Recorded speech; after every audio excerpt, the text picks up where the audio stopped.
It was a good day of Test cricket on day one of the second Test against India between South Africa and India, of course.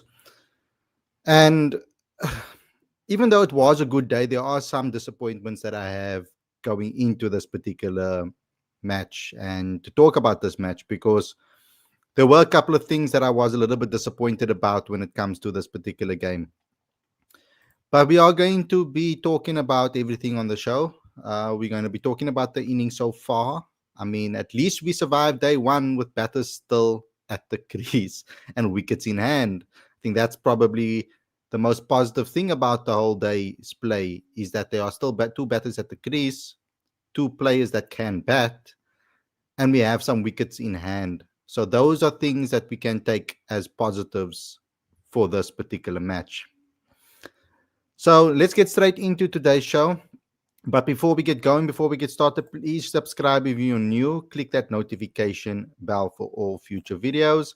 Smash the like button, comment, and share. Don't forget to also comment in the comment section after we've ended the stream. Your videos, the videos that you guys have been commenting on, have really helped the reach, and it gets into recommended feeds that way. So please make sure that you do leave a comment on the video after we've ended the stream. So without further ado, let's get straight into today's video.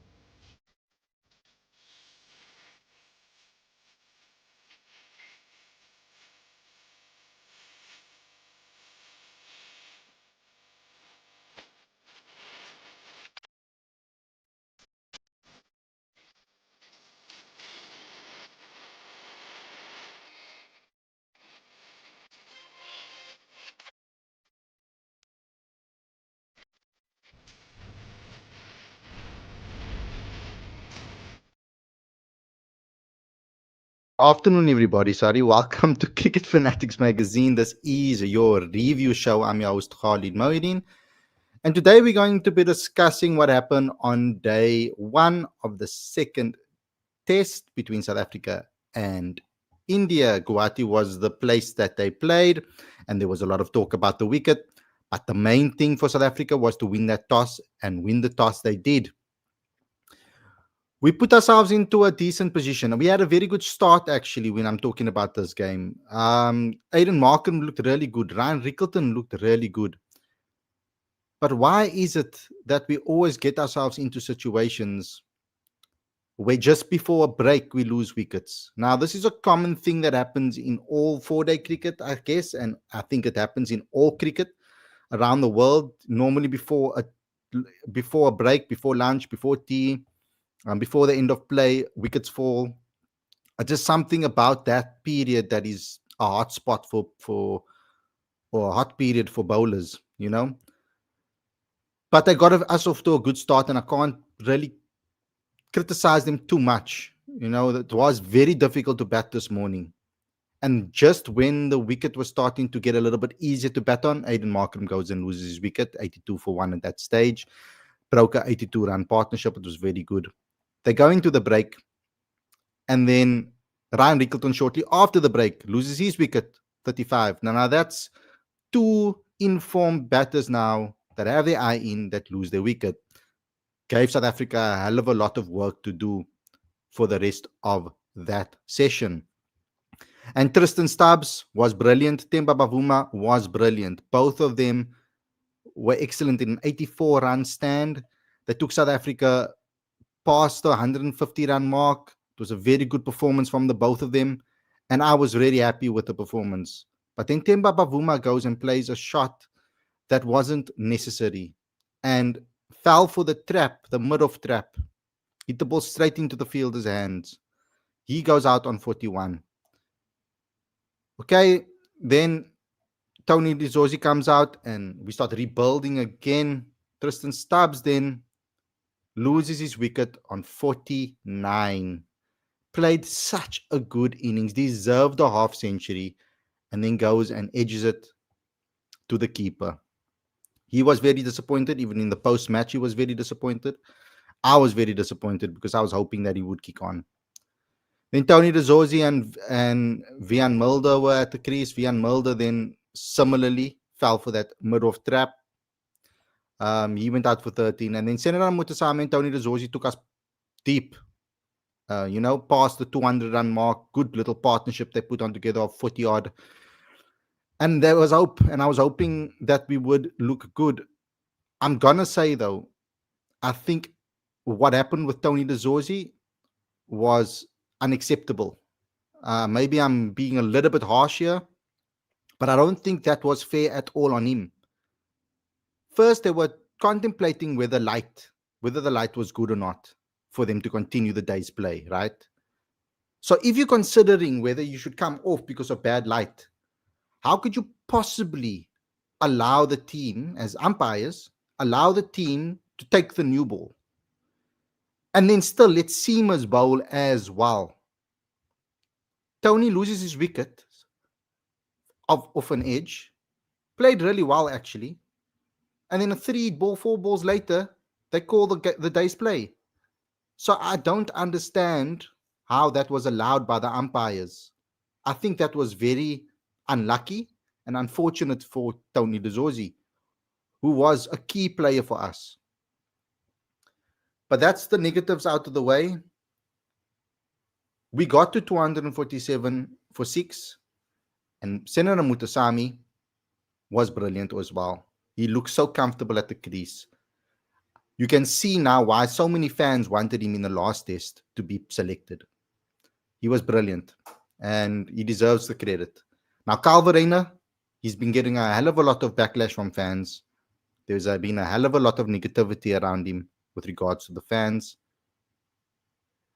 He's going to have to now prove everybody wrong and show us why he should continuously be selected in the side. He's got a big day tomorrow.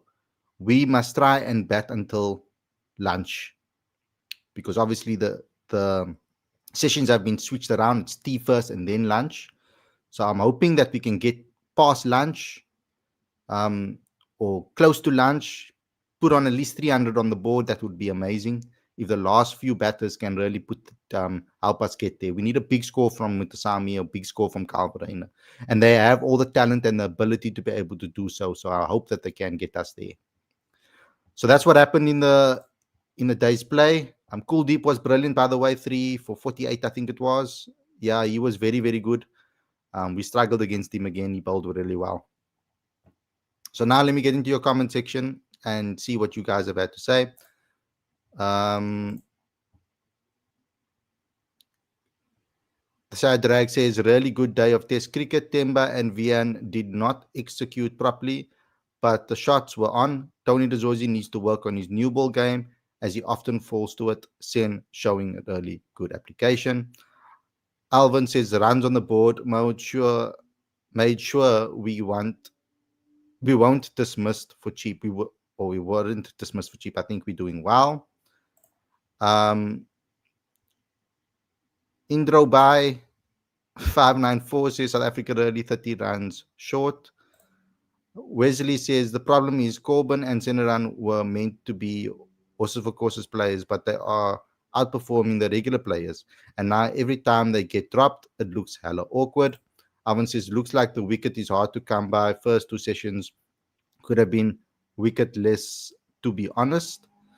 It was very difficult to bat, though, on those 2 sessions. But yeah, you're right. I wish that we didn't lose any wickets, obviously. So at those particular stages of the match. Kotliso says, we played well all around, even though we gave away wickets. Yes, it's true. Bad call from the umpires.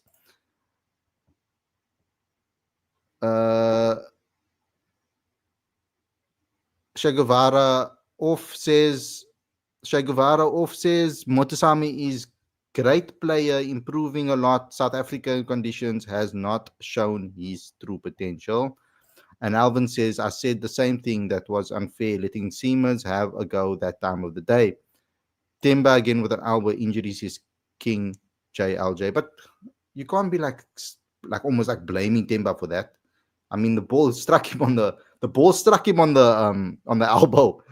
I mean, that's like just the luck of the draw, I guess. I mean, that's not because of fitness or whatever. Wesley says Mutasami now has a test batting average of 50, but next test he probably gets dropped. I don't think he'll. I think that he understands his role in the team, and I think Coach Shukri has communicated that with him. Alvin says, have them bat that third session when becomes easier for the bowlers, nick a few, get them out before 200. Eternal optimist. Yeah, well, we need to bowl well. I'm concerned that we only have one and a half seamers. No, I'm joking. We've got two seamers in Vian Mulder and obviously Marco Janssen. Uh, that is a little bit concerning to me. And we've got three spinners now, and obviously Aiden Markram's spin. Because it does look like there is a little bit in it for the seamers. So I think the approach should be try to get early wickets with the seamers and then try to finish them off with the spinners. That should be the mentality because the spinners are getting quite a little bit of purchase out of the wicket as the game is going along. And this pitch is going to deteriorate a lot more. It's going to become a lot more difficult to bat on. Our aim should be to bat as long as possible, to bat until the pitch deteriorates. That should be the mentality because then we are giving India the hardest chance to bat on this pitch, and an opportunity for us to bowl them out cheaply is on the cards. That should be the aim. Saigavara off says, can bring Mutasami up in the order. His batting technique is excellent. Health should play all. He should play all test matches for South Africa. Indro by 594 says, this is a pure flat pitch. Hindi commentary said at South Africa 350 runs and SA on top. Tex says this is a batting wicket. We must get 320 plus. I think we did bat well on a good wicket after winning the toss. Yes, we did. And that's the strategy and that's the mentality. We must take the chances that we get. I do wish that some of those batters, though, could have converted these scores into bigger scores. That was my concern. Shagavara off says, Mutasami looks like JP Dumini, excellent all-rounder in the making. He looks better than JP at the moment, doesn't he? No, I'm joking. Alvin says, what do you think of that Carpenter Steve Smith possibly captain when they come 2026? We should close all the hardware stores. The Carpenter Steve Smith. It's actually, hey, it wasn't actually him though. To be honest, it wasn't actually him though. So I'll defend him there because, to be honest, right, what I think happened there is I honestly don't think that Steve Smith knew about this whole sandpaper thing. That's my look here. I was very much a part of that whole situation, covering it because I was at the test matches, and I was in the front row in the press conference as well. I don't actually think Steve Smith knew about it until later on, until the senior guys told him, look here, this is going to happen. You're going to have to front and go talk to the media. Because he wasn't actually the person that did the sandpaper rubbing on the ball. It was obviously, what's that guy's name again? That did it. Cameron Bancroft. He was the one that did it, right? And I was in that presser when I saw that they took forever to come to decide who's going to come. And it was the coach, if I remember correctly, Cameron Bancroft and Steve Smith. And Steve Smith opened up. And I feel like he took one for the team. I think he tried to take the pressure off Bancroft. But then Bancroft just like admitted it. So they first didn't even say that it was sandpaper, to be honest.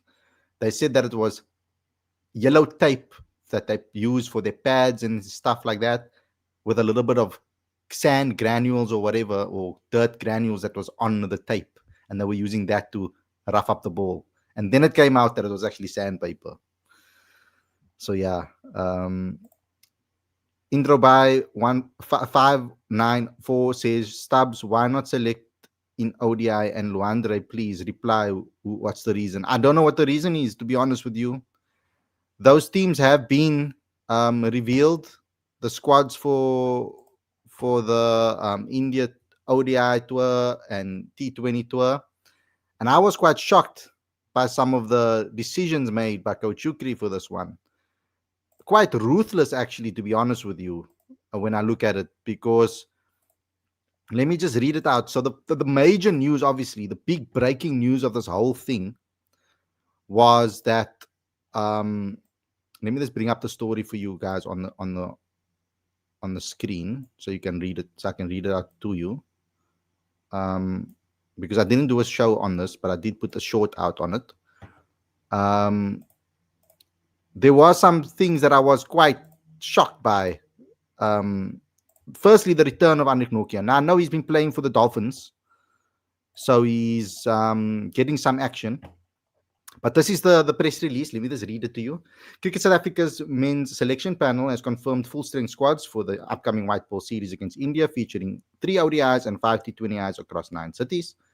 ODI captain Tim Bavuma will lead the Proteas in the 50-over series from 30 November to 6 December, with matches in Ranchi, Raipur, Visakhapatnam, I think that's how you pronounce it. Aiden Markram returns to captain the T20I side for the 5-match series scheduled from 9 till 19 December. Northwest batter Ruben Herman, who made his debut earlier this month against Pakistan, has been rewarded with another call-up for the ODI squad. So I know a lot of you guys will be happy about that one.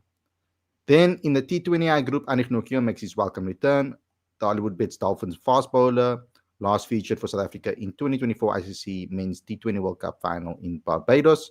Head coach Shukri Konda said the tour provides crucial preparation ahead of the next year's T20 World Cup in India. We're really looking forward to this white ball tour for so many reasons. The T20I series in particular is an important opportunity for us to finalize our squad ahead of the next year's T20 World Cup, which will also be played in India. Getting clarity on combinations and roles now is crucial as we build towards that tournament. Of course, we'll miss KG on this tour, but as we saw in the first test win over India, this group has depth. One of the biggest goals is to develop a unit filled with players who can step up at any time. It's also great to welcome Anrik Nokia back in the T20I side after he missed the previous tours through injury. We know exactly what he brings. In the 50-over format, these matches will give us a clear picture of where we are as a group and what we need to do to build as we shape the squad for the 2027 World Cup. So the ODI squad is Temba, captain, Otniel, Bartman, Corbin Bosch, Matthew Bretsky, Dieva Brevis, Nandre Berger, Quentin de Kock, Tony de Zorzi, Ruben Herman, Keshav Maharaj, Marco Janssen, Aiden Markram, Lungingiri, Ryan Rickleton, and Prenelin Subrayan. And I'm shocked that Ryan Rickleton has been dropped from the T20Is as well. But let's get into that. The T20I squad is Aiden Markram, Otniel Bartman, Corbin Bosch, Dieva Brevis, Quentin de Kock, Tony de Zorzi, Donovan Ferreira, Riza Hendricks, Marco Janssen, Keshav Maharaj, George Linde, Gwena Mapaka, David Miller, Lungingiri, Anrik Nokia, and Tristan Stubbs. Now, I do think that the coach thinks that he's seen enough of Luandre and what he can do. So now he wants to give a couple of other guys an opportunity, and I think that's the case. But Ryan Rickleton's omission was a big one for me because now he's shown that he wants Quentin de Kock as the opening partner. So that was a little bit of a shock. Let me just continue with the comments. Alvin says, you had to know, Khalid, you had to actually go to a hardware store to get it.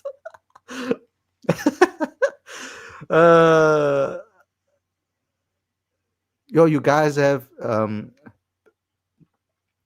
guys have jokes today. Present says we should have had at least one batter kick on. Still hopeful to get 300 and some bonus runs. Go Proteas. The Shadrag says ODI is not really important right now. T20s is the focus. Feel bad for Ryan. Profitso says I always thought Smith was a plumber of the highest order. Profitso says again, I always thought, okay, yeah, that's the same one. I follow SA Cricket since Cricket World Cup 2023, and I've seen whatever squad, but 15-man player at least 3 players, no deserve in squad. Who reason, Khalid, bro? I can't give you the reason, bro. That's the coach that must give you the reason for that. I don't select the side. Alvin says, I think coach wants to have a look at a few others, and that's also my thought process as well. To know what Pretoria can do. We know what Pretoria can do. Wants to see guys like Herman and likes to. And if you check our openers, might be overkill. Yashi says I think that's what your name is, Yashi. I'm just going to call you Yashi. Sen, Kyle, and Marco have to get us close to the or above 300 as possible. Many negative people ruling us out, acting like we played on a road, but I bet they did the same after day one at Eden Gardens. Yeah, I don't think it was a road. It was still difficult to find runs on this wicket. Tuck says we will easily win this match. White ball squads out via Mulder, shocking exclusion. I don't think it's shocking. Why Miller is not in the ODI and Luandra is not selected, shocking. I think that Miller should focus on T20s for South Africa. Shagavaro says Montesami in T20 World Cup should be game changing move by Shukri as the pitch shoots his role perfectly. Let's see how he does in the SA20. Shadrag says, I think the selectors are giving Quinny one proper shot at staking a claim. And if he does badly in India and the SA20 and Ricky does well in the SA20, then he will be back in. That's a good way to look at it. I know reason black quota system is not. That's not the reason, Indro. Bye. It's nothing to do with that. There's absolutely nothing to do with that. Maba has to do well in domestic cricket. He isn't in any squad. Don't show his name in the squads as he is not selected. Sohail says SA should bat tomorrow with the mindset to score 400 plus. Batters should take their time. Even a draw should mean a win for South Africa. I think 400 is too much. I don't think we'll get there. I think we must aim at 350. 350 should be our aim. 320, 350 should 320 minimum. 350 like 350, 380 maybe. Pushing it. 350 I think should be the aim. Dark says Travis Head silenced the whole Barmy army. Alvin says my prediction 350 and dismissed him before 200. I hope that's the case. And Yash says, Yashil says, seeing how Mulder went about his batting, would you have now preferred Bosch in the team over him?